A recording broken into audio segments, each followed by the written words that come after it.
Well, let me just tell you that I got elected for a lot of reasons. Number one was the border. Number two was inflation, because I had almost no inflation. And yet I charged hundreds of billions of dollars of tariffs to countries. And think of it, I had almost no inflation and took in $600 billion of money from other countries. And tariffs don't cause inflation, they cause success. Cause big success. So we're going to have great success. There could be some temporary short-term disruption, and people will understand that. I had that when I negotiated some of the good deals for the farmers, and unfortunately those deals have been led astray by Biden and his people because they didn't enforce the deals.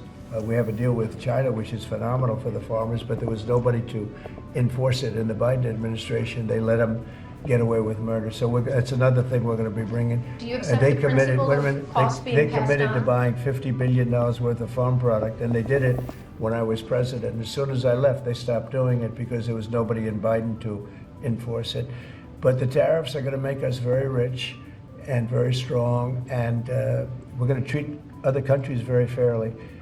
But if you think about it, other countries charge us tariffs. We don't charge them tariffs. And it's about time that that changes. Sir, are you concerned about the market reaction around tariffs? No, no. Tariffs, the word tariff is a very misunderstood word.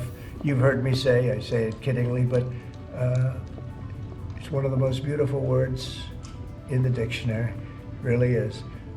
And we've been taken advantage of because others have charged us VATs. As an example, the European Union charges us 20% plus a VAT tax, called a VAT tax, very similar, and it costs us an absolute fortune. We are treated so badly. They don't take our cars, they don't take our farm products, essentially, they don't take almost anything, and we have a tremendous deficit with the European Union, so we'll be doing something very substantial with the European Union. We're going to bring the level up to where it should be, and if you think of the European Union, then you go to NATO, it's largely the same group of countries.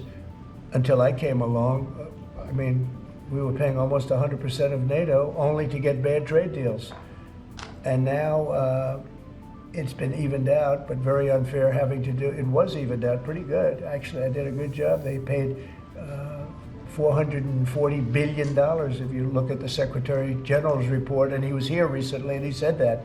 He said one of the most amazing things I've ever seen is what President Trump was able to do with these countries of Europe, of which he was in charge of them, but he couldn't get them to pay. I went over, I said, you got to pay, and if you don't pay, we're not going to protect you. It's very simple.